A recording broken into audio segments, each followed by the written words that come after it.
अखण्डमण्डलाकारं व्याप्तं येन चराचरं तत्पदं दर्शितं येन तस्मै श्रीगुरवे नमः।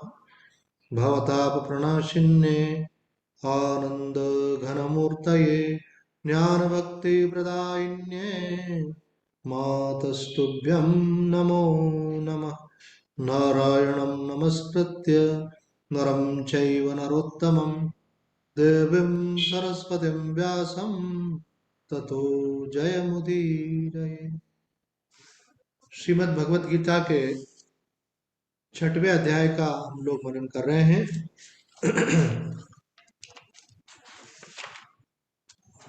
जिसमें भगवान ने अर्जुन के प्रश्न का उत्तर देते हुए बताया था कि यदि कोई साधक साधना करते करते अंतकाल में यदि उसका चित्त भगवान से हटकर कोई सुप्त वासना के जागृत होने से उस ओर चला जाता है और उसके बाद फिर वो पुनः साधन में नहीं लग करके देह त्याग कर देता है, तो उस व्यक्ति की भी कोई दुर्गति नहीं होती।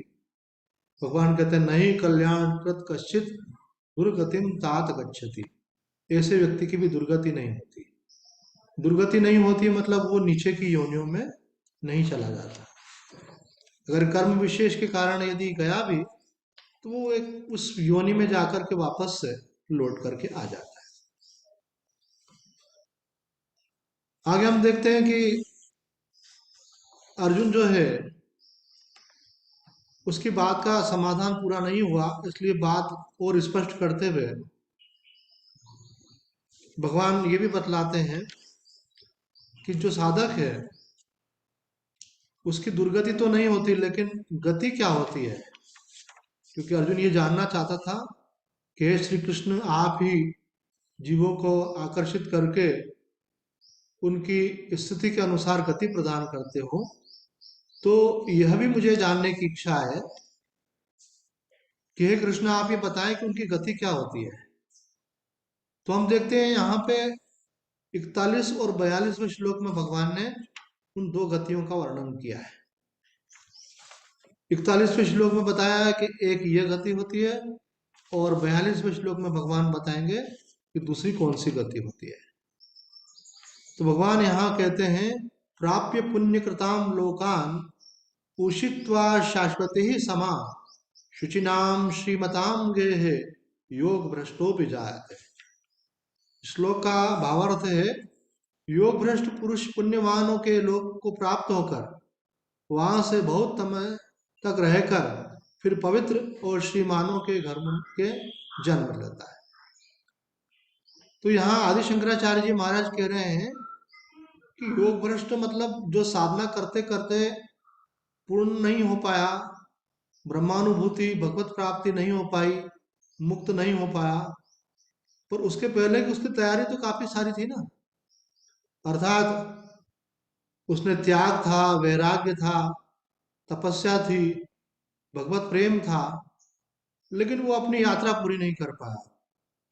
अब वो जो त्याग और वैराग्य उसका है, उसके दो स्वरूप होते हैं। एक होता है सलिंग त्याग और एक होता है मानसिक त्याग। सलिंग त्याग का मतलब होता है कि बाहर से भी त्याग कर देना। जो वस्त्र धारण कर लेते हैं सन्यासी के और घर परिवार का और सांसारिक सुखोपभोग का त्याग कर देते हैं, वो सन्यासी कहलाते हैं।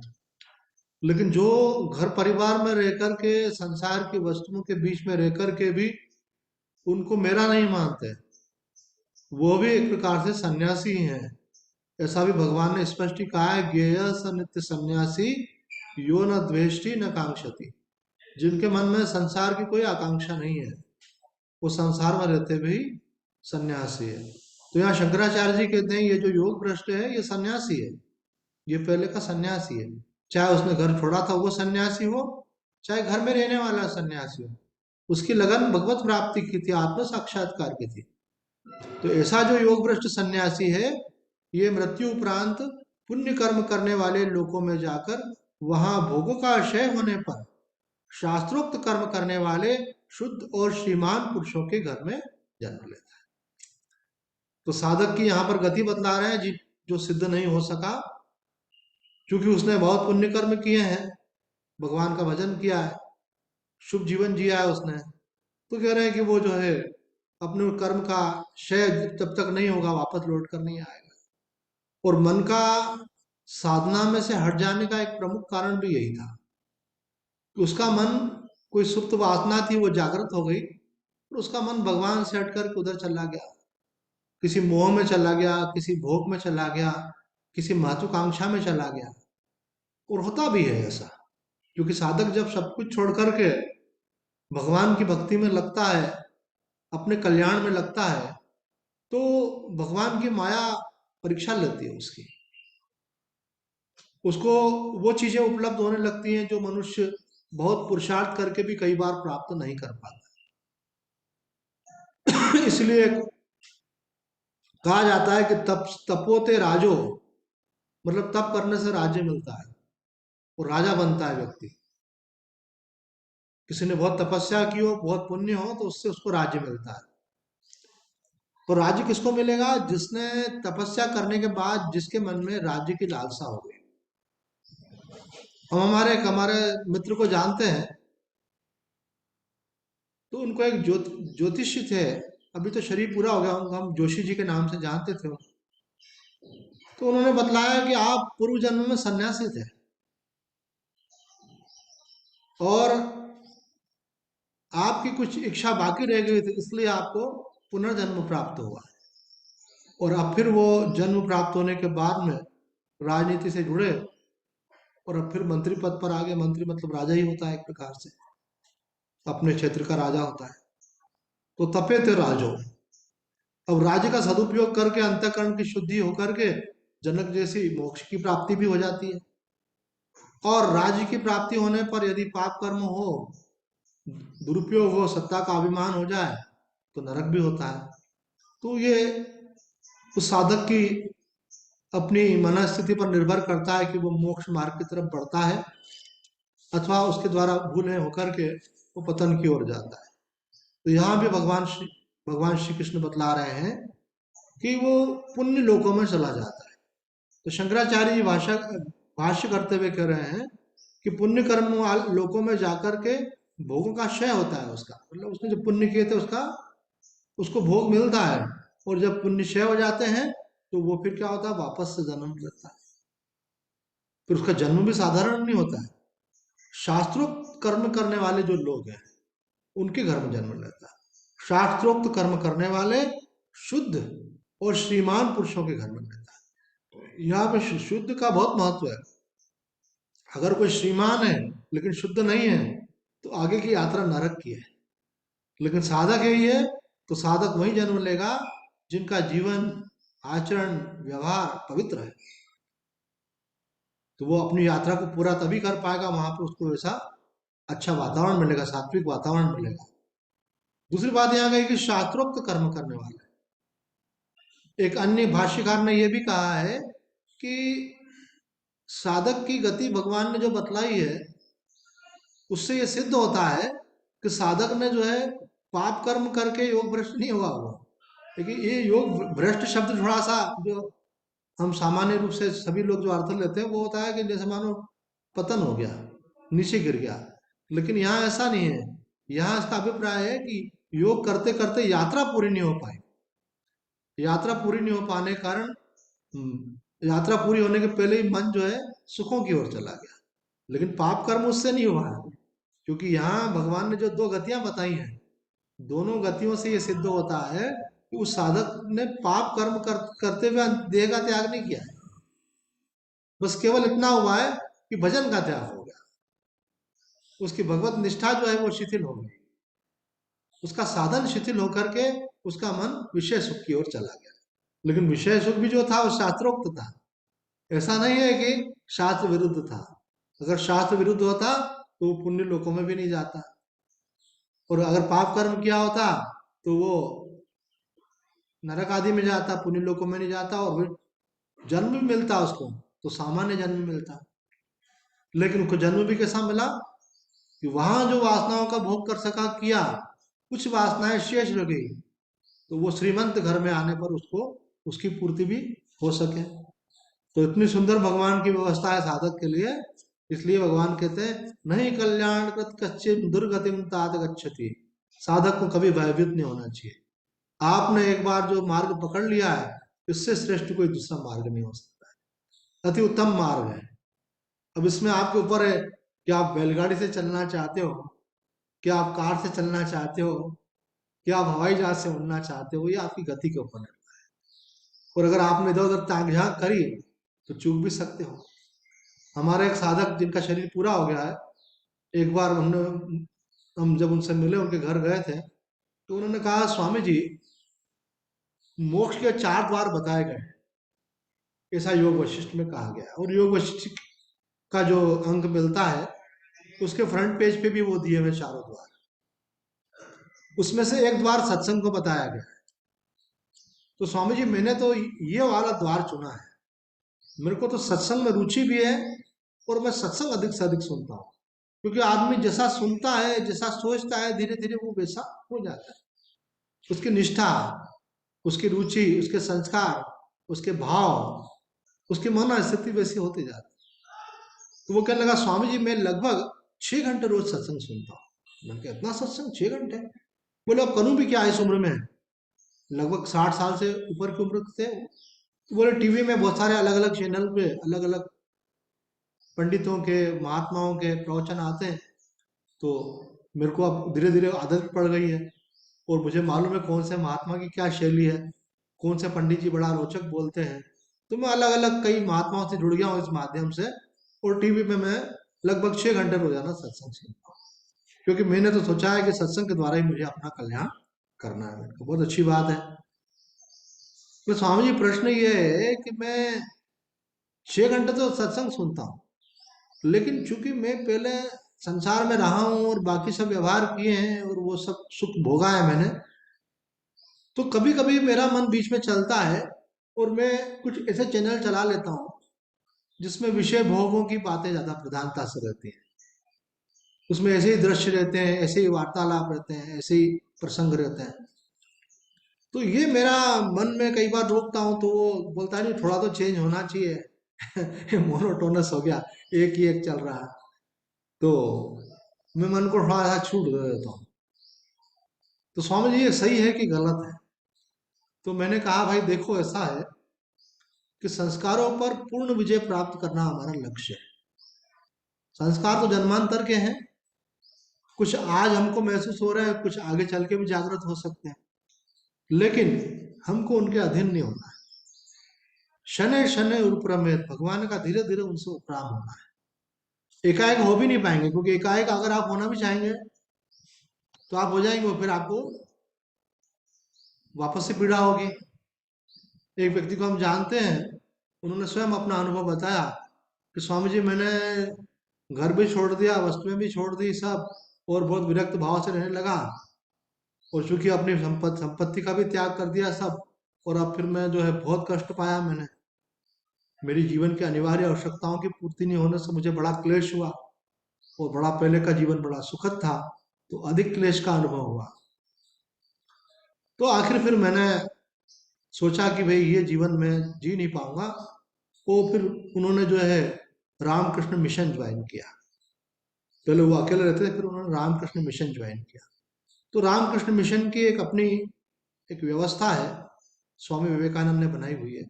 वहां रहने वाले सन्यासी को उसकी आवश्यकता की सब चीजें अच्छी प्रकार से उपलब्ध कराई जाती हैं। रहने की, खाने की, वस्त्रों की, सर्दी गर्मी की, है ना, सब व्यवस्था वहां पे दी जाती है कि आप अपनी पूरी सुरक्षा करो, सुविधा लो, आवश्यकताओं की पूर्ति करो, और उसके साथ में भगवान का भजन भी करो। भजन तो करो, लेकिन साथ साथ आपको ये मिशन ज्वाइन किया, इसमें सेवा की प्रधानता है।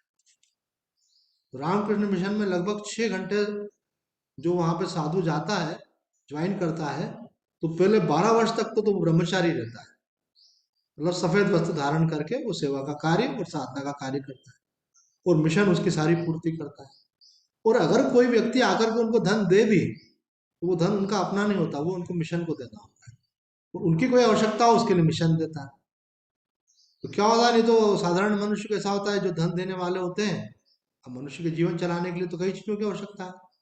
तो मच्छर काट रहे तो अलाउट भी चाहिए, नहाने के लिए साबुन भी चाहिए, पूजा कर रहे हैं तो अगरबत्ती भी चाहिए, तो बीमार है तो औषधि भी चाहिए। तो जो धन देता है तो लगता है कि भाई ये मेरा विशेष हो गया। तो कहता है नहीं, आपको किसी से विशेष संबंध नहीं करना है, किसी से जुड़ना नहीं है। जो मिशन की एक्टिविटीज को देख करके, सेवाओं को देख करके श्रद्धा से अगर अर्पण करता है, तो वो आपको गुरु को अर्पण कर देना है, अर्थात मिशन को अर्पण करना है। तो मिशन जो है आपकी व्यवस्थाओं को चलाएगा। आपको कहीं भी आना जाना है और बाकी जो भी कुछ आवश्यकता जो भी हमने कही, वो सब मिशन पूरी कर। तो कहने लगा मैं यहाँ आया हूँ और मैं यहाँ अच्छे से रहता हूँ, सब अनुकूलता है, सब खाने पीने की हर प्रकार की जो शरीर के लिए आवश्यक है वो सब कुछ है, ओढ़ने बिछाने के लिए सब एक क्वालिटी का सब यूज करता हूँ। बस अपना भजन करना और मिशन की सेवा करना। वो अध्यक्ष थे यहाँ पे जो आश्रम है, जिस आश्रम में हम गए थे। तो कहने का अभिप्राय ये है कि त्याग तपस्या भी जो है वो वैराग्य के अनुपात में ही हो पाती है। और वैराग्य का जितना वैराग्य होता है उतना व्यक्ति त्याग करता है। अगर वैराग्य नहीं और त्याग ज्यादा कर दिया तो मानसिक क्लेश सहन नहीं होता है। और वैराग्य हो तो त्याग क्यों ना किया जाए, ये भी प्रश्न बनता है। भाई अंदर जब संसार के प्रति आकर्षण समाप्त हो गया, मन में सुख सुविधा की शून्यता आ गई, मुझे नहीं चाहिए कुछ भी, मुझे भगवान पर पूर्ण विश्वास है, तो स्वाभाविक रूप से व्यक्ति साधु बन जाएगा। इसलिए यहाँ पे शंकराचार्य जी ने कहा योग भ्रष्ट का मतलब है सन्यासी। ये सन्यासी, इसको ये गति प्राप्त है। लेकिन भाष्य में ही एक जगह उन्होंने कहा है कि किसी में पात्रता होने पर भी उसके प्रारब्ध कर्म ऐसे हो सकते हैं कि वो संसार में संबंधों में रहे। क्योंकि रमन महर्षि जी जब ये प्रश्न पूछा गया कि मैं आत्म साक्षात्कार के द्वारा भगवान की प्राप्ति चाहता हूँ, तो बोले बहुत अच्छी बात है, आप अपने स्वरूप का साक्षात्कार चाहते हैं तो अच्छी बात है। तो उन्होंने कहा कि इसके लिए मैं संन्यास लेना चाहता हूँ। तो महर्षि जी ने कहा साक्षात्कार के लिए संन्यास की अनिवार्यता नहीं है। साक्षात्कार तुम जहां हो वहीं अपने मन पर नियंत्रण करके अपने मन को आत्मा में स्थित करो। अपने जितने भी कर्म है आत्म भाव में रहकर करो। अपने को कर्ता मत मानो, शरीर को निमित्त मानो। जो भी सुख मिल रहे हैं उनके भोक्ता मत बनो। पहले तो सुख की आकांक्षा मत करो, प्रारब्ध से जो मिल जाए तो सोचना कि ये सुख मुझे नहीं मिल रहा है, शरीर मन आदि तक ही इनकी गति है, मैं तो इनसे निर्लिप्त, इनका साक्षी आत्मा हूं। तो इस प्रकार का अभ्यास तुम्हारी उन्नति और स्थिति हो सकती है। तो उन्होंने कहा अगर ऐसा अगर है तो फिर आपने संन्यास क्यों लिया? तो महर्षि जी ने गृह त्याग कर दिया था। तो उन्होंने कहा ये शरीर का प्रारब्ध था। तो उन्होंने कहा कि हो सकता है मेरे शरीर का भी प्रारब्ध भी त्याग का ही हो। तो महर्षि जी ने कहा कि अगर ऐसा होगा तो ऐसा हो जाएगा, फिर सोचने की कोई बात नहीं है। तो रमन महर्षि जी के अनुसार प्रारब्ध के अनुसार कोई व्यक्ति साधु बनता है और कोई व्यक्ति संसार में रहता है। लेकिन अगर आपका लक्ष्य आत्म साक्षात्कार है तो आप जहां रहते हो वहां से रह करके आप उसकी प्राप्ति कर सकते हो। टर्म्स एंड कंडीशन दोनों पे अप्लाई होती है। दोनों को विषयों में आसक्त नहीं होना है, दोनों को अपना मन अंतर्मुख करना है, दोनों को अपना साधन दृढ़ता पूर्वक निरंतर करना है। एक लक्ष्य बना करके वन पॉइंटेड होकर के साधना करना है। जो आवश्यक व्यवहार है वो तो सभी को करना पड़ता है, गृहस्थ में कुछ थोड़ा ज्यादा करना पड़ता है, सन्यासी के लिए वो सीमित हो जाता है, पर दोनों का लक्ष्य एक होना चाहिए। तो यहाँ पे भगवान कह रहे हैं कि वो पुण्य लोकों में से लौट करके श्रीमान घरों में जन्म ले। अब मधुसूदन सरस्वती जी कहते हैं कि जो योग मार्ग में लगा हुआ समस्त कर्मों का त्याग करने वाला पुरुष है, और जिसने वेदांत वाक्यों का श्रवण भी किया है, यदि वह बीच में ही मर जाए तो उसकी क्या गति होती? कहते पहले के संचित भोग वासनाओं का प्रादुर्भाव होने से विषयों की इच्छा करने लगता है ना। यहाँ पे मानो मधुसूदन सरस्वती जी सीधा संकेत कर रहे हैं कि इस साधक की अंतिम स्थिति क्या थी और उसका कारण क्या था। बोले ये साधक एक लक्ष्य बनाकर चला, मुझे भगवान की प्राप्ति करनी है। कई बार वैराग्य की प्रधानता से हमारे मन में कोई भोग की लालसा होती है, वो तो हट जाती है, पर कुछ लालसाएं ज्यादा होती है तो उनको साधक दबा देता है। बोलो नहीं, मुझे इस मार्ग में जाना ही नहीं, मुझे ये भोग भोगना है। तो जो कुछ नष्ट हो गई बहुत अच्छी बात है, उनका तो आपने त्याग कर ही दिया। लेकिन कुछ वासनाएं ऐसी भी हो सकती हैं कि उस समय तो शांत हो गई, आपके वैराग्य के वेग को देख करके फिर आपका वैराग्य थोड़ा शिथिल हुआ तो वो वासना उठ करके फिर से ऊपर आ गई। इसलिए हम देखते हैं कि कोई व्यक्ति बहुत वैराग्य पूर्वक, त्याग पूर्वक तपस्या कर रहा है और बाद में कुछ वैराग्य शिथिल होने से अनुकूलताओं में आ गया। हम एक महात्मा जी के पास गए थे, तो उन्होंने हमको बताया कि स्वामी जी, वो भी महात्मा ही थे, बोले स्वामी जी, पहले मैं एक मिट्टी की कुटिया में रहता था और भगवान के प्रेम में रोता रहता था, उनका सुमिरन करता था। उनका भगवान महात्मा जी का नाम भी याद है हमको, सिया वल्लभ दास जी नाम। लेकिन भगवान का नाम जपने से, जैसा हमने चर्चा की कि माया फिर प्रभावित करती है, तो उनके पास श्रीमंत लोग आने लगे, बहुत सारा धन दिया, फिर उन्होंने एक बहुत बढ़िया अपना आश्रम ले लिया, तो सर्व सुविधा संपन्न। यहाँ तक था कि वो कहने लगे स्वामी जी, कोई अगर दरवाजे पे आया तो गेट खोलने के लिए जाने की जरूरत नहीं पड़ती है, मेरे पास रिमोट है, मैं रिमोट से गेट खोल देता हूँ, वो आ जाएगा। तो इस प्रकार से उन्होंने बहुत सारी सुविधाएं हमारी जुटा ली, पर तपस्या उनकी कम कम कम कम होती गई। उनके साधकों ने भी मुझे कहा कि स्वामी जी, इनकी पहले वाली बात ही अलग थी, और इनका साधना का ऐसा प्रताप था कि हमको पूरे वातावरण में एक दिव्यता का अनुभव होता था, और मन में जो भी समस्या होती थी, हम इनको बोले अथवा नहीं बोले, इनके आशीर्वाद से वो सब पूरी होती थी। अब वो वाला नहीं है। तो यही बात यहाँ पे कही जा रही है कि साधक के साथ ऐसी स्थिति आ सकती है, उसको सावधान रहना पड़ता है। तो यहाँ मधुसूदन सरस्वती जी कह रहे हैं कि पहले से संचित हुई भोग वासना का प्रादुर्भाव होने से विषयों की इच्छा करने लगता है साधक, और पुण्य कर्म करने वाले को उन लोगों की प्राप्ति होती है, उन लोगों की प्राप्ति इस साधक को हो जाती है, मृत्यु प्राप्ति, क्योंकि आखिरी के समय उसका मन भोग में था और वहां वर्षों तक रहता है, अनेक वर्षों तक सुख भोगता है। वो पीछे भोग वासना शेष रहने के कारण उसका जन्म भी फिर कहाँ होता है, शुद्ध और विभूति संपन्न, अर्थात चक्रवर्ती महाराजा जैसे लोग जो होते हैं उनका जन्म। दृष्टांत दिया मधुसूदन सरस्वती जी ने, जैसे अजात शत्रु, जैसे जनक आदि, तो उनको जन्म मिलता है। मानो यहाँ पे जनक जी के जन्म को कौन सा बता दिया उन्होंने, योग भ्रष्ट का जन्म। योग भ्रष्ट गया, साधना पूरी नहीं होने से स्वर्ग आदि का सुख होगा, और फिर मानो जनक जैसी स्थिति को, अर्थात राजपाट को प्राप्त हुई। साधना तो बहुत कुछ हो चुकी थी उनकी, इसलिए जनक जी के जीवन में भी ऐसा प्रसंग आता है कि वो एक बगीचे में बैठे हुए थे, योग वशिष्ठ का प्रसंग है, और सिद्धों की वार्ता हो रही थी सूक्ष्म में, वो वार्ता उन्होंने सुनी। वो वार्ता सुनते सुनते उनको अपने स्वरूप का बोध हो गया, ज्ञान हो गया। साधारण मनुष्य को तो बड़ा प्रयत्न करना पड़ता है। ऐसा कहा जाता है श्रवण मात्रेण बोध। अगर आपका अंतःकरण पूर्ण शुद्ध हो चुका है, आपके मन में कोई सांसारिक वासना नहीं है, मन की चंचलता नहीं है, तो एक बार के श्रवण से भी आत्मबोध हो सकता है, आत्म साक्षात्कार हो सकता है। तो जनक जी कैसे थे, कृतोपास थी, अर्थात जिनकी उपासनाएं हो चुकी थी, शुद्ध अंतःकरण थे, पूर्ण उत्तम अधिकारी थे, तो इसलिए उनको श्रवण मात्र से बोध हुआ। साधारण मनुष्य को नहीं होता है ऐसा, क्योंकि मध्यम अधिकारी है तो उसको दीर्घ काल तक श्रवण करना पड़ता है, और श्रवण करने पर भी बोध नहीं होता है। तो रमन महर्षि से बातचीत पुस्तक में हम देखते हैं कि महर्षि जी ने ये बात कही है कि श्रवण से भी नहीं होता है तो उसको फिर उसका मनन करना पड़ता है, क्योंकि सुनने के समय तो हम ब्रह्म की, भगवान की बात कर रहे हैं, और बाकी समय हमारा मन संसार में ही लगा हुआ है, बोले मन में वो बात चल नहीं रही है। तो श्रवण का फल ये होता है कि श्रवण करते करते मनन शुरू हो जाए, उठते बैठते चलते फिरते वो ख्याल है ना। जैसे कोई व्यक्ति किसी कार्य क्षेत्र में कार्य करता है, उस कार्य को जिस समय करता है उस समय करता है, लेकिन जिस समय नहीं करता है तब भी उसके बारे में उसके मन में ख्याल और विचार और विकल्प नए नए आते रहते हैं, इसको ऐसा भी किया जा सकता है, वैसा भी किया जा सकता है, ऐसा कर लें या वैसा कर लें। तो ये मनन हो रहा है उसका। बोले साधक का भी श्रवण के तब तक करना चाहिए जब तक मनन नहीं हो, श्रवण भी खूब करना चाहिए कि आपकी बुद्धि चल पड़े।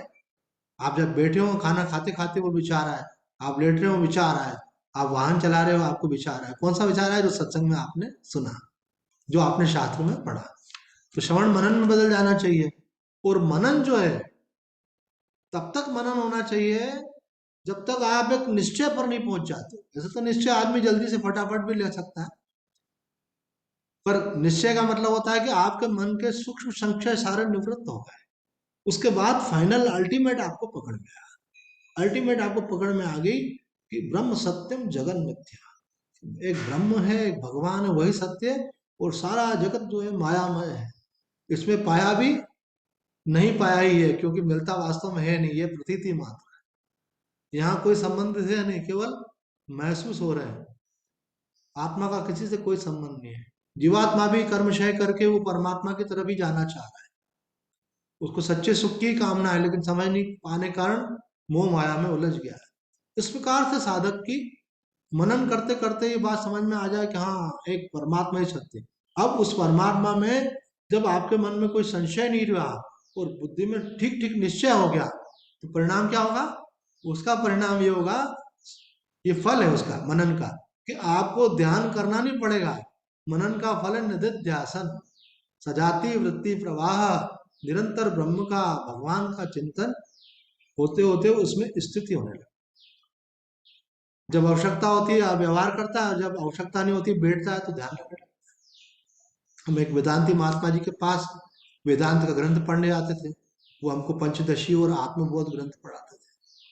तो बोले, तुम जो ये ध्यान करते हो ना, ये ध्यान हमारे वेदांत के हिसाब से ध्यान बाद में होता है, पहले श्रवण होता है। ध्यान कैसे करोगे?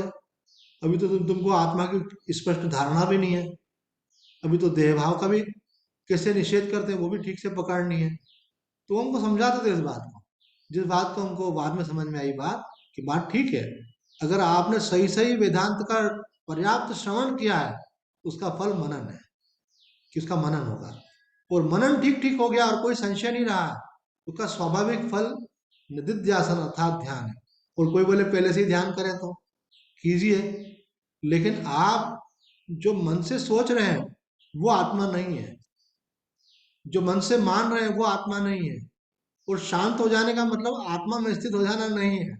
जब देह भाव का निषेध नहीं हुआ तो आत्मा में कैसे स्थिति होगी?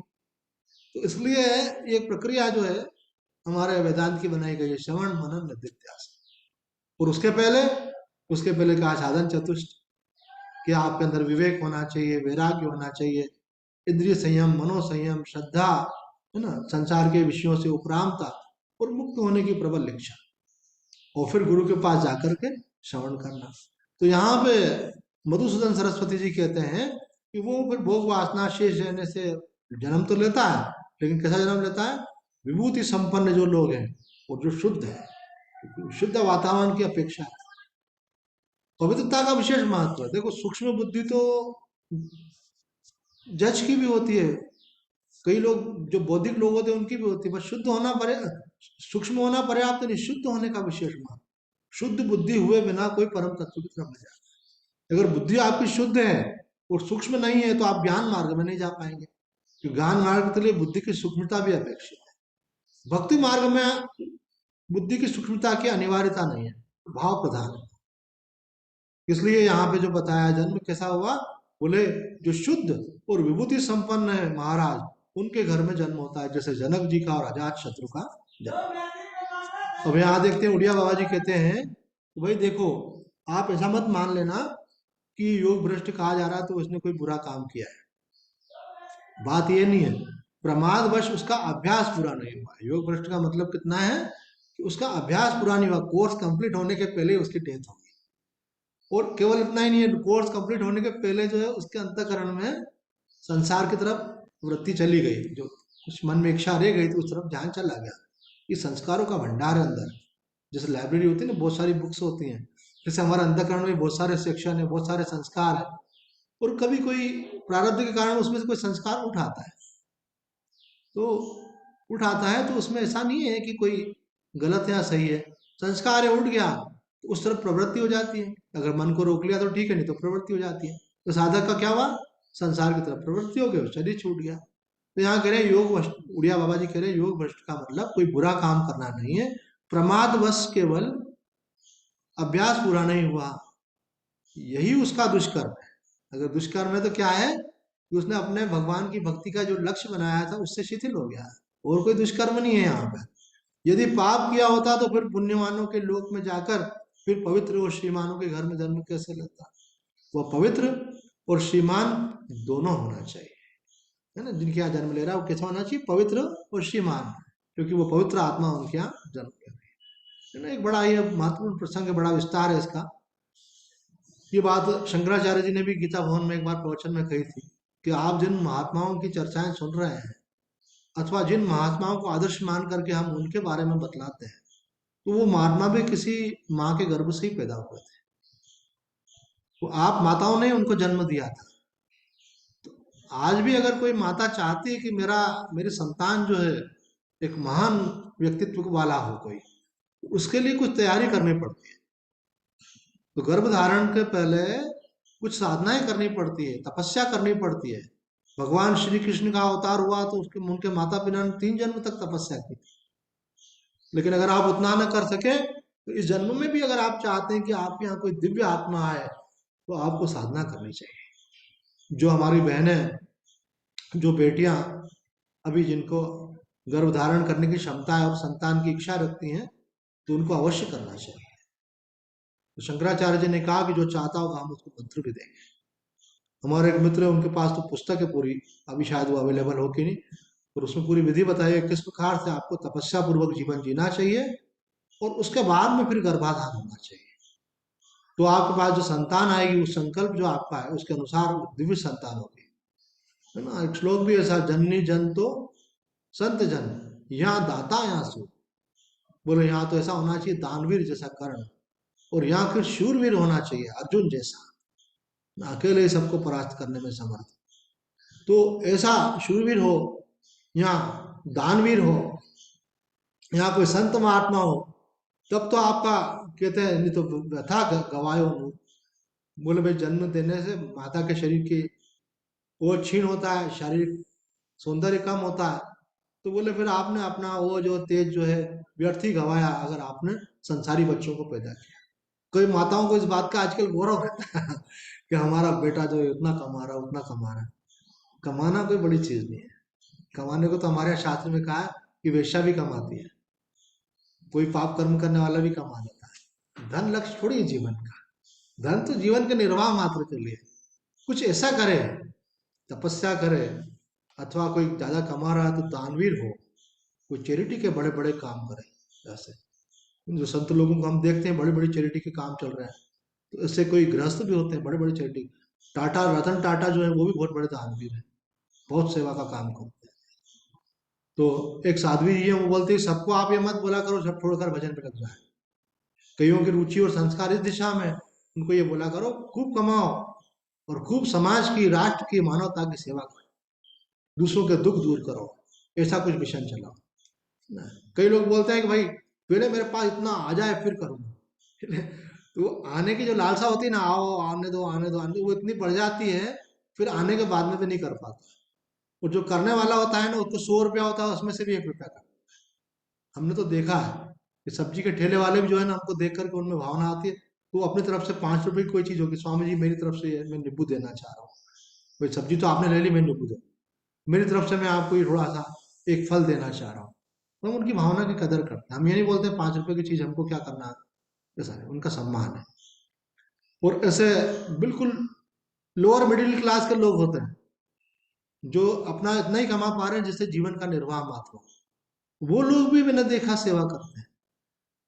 पर कोई व्यक्ति ऐसा होता है लोभ में आ जाता है, तो वो middle class, higher middle class और अपर क्लास में भी आने के बाद में उसका मन समाज की सेवा का नहीं होता। हम व्यक्तिगत बोल नहीं रहे, हमारा क्या है ना, हमारे लिए तो एक जीरा ही पर्याप्त है।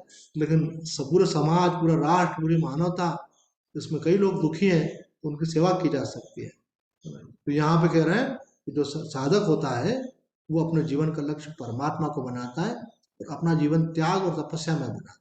स्वामी रामसूदास जी महाराज कह रहे हैं कि जिस साधक के भीतर थोड़ी भी लोकेश ना रह गई, थोड़ी भी भोगेश ना रह गई, तो समझना कि आखिरी में वो परमात्मा की तरफ नहीं जा सकेगा। ये बात ठाकुर रामकृष्ण परमहंस ने भी कही है कि लेश मात्र वासना रहते ब्रह्मानुभूति नहीं होती, ये प्रतिबंध का काम करती है। जो रोक लेती साधक को। इस साधक को धीरे धीरे अपने मन से समस्त वासनाओं को मिथ्या माया जान करके अपने मन को शुद्ध निर्मल बना करके एक ब्रह्म चिंतन में रहना चाहिए। तो आज इतना ही कहकर अपने वाणी को विराम देते हैं। ओम पूर्णमद पूर्णमिदम पूर्णात् पूर्णमुदच्यते पूर्णस्य पूर्णमादाय पूर्णमेवावशिष्यते। ओम शांति शांति शांति। अगले प्रवचन में हम देखेंगे कि भगवान ये एक प्रकार के साधक की गति बताई और दूसरे प्रकार के साधक की गति, जिसकी साधना पूरी नहीं हुई लेकिन उसमें कोई सुख की वासना भी नहीं थी, उसकी इससे बेहतर गति बतलाएंगे, जिसकी चर्चा अगले सत्संग में। आज इतना ही। ओम शांति।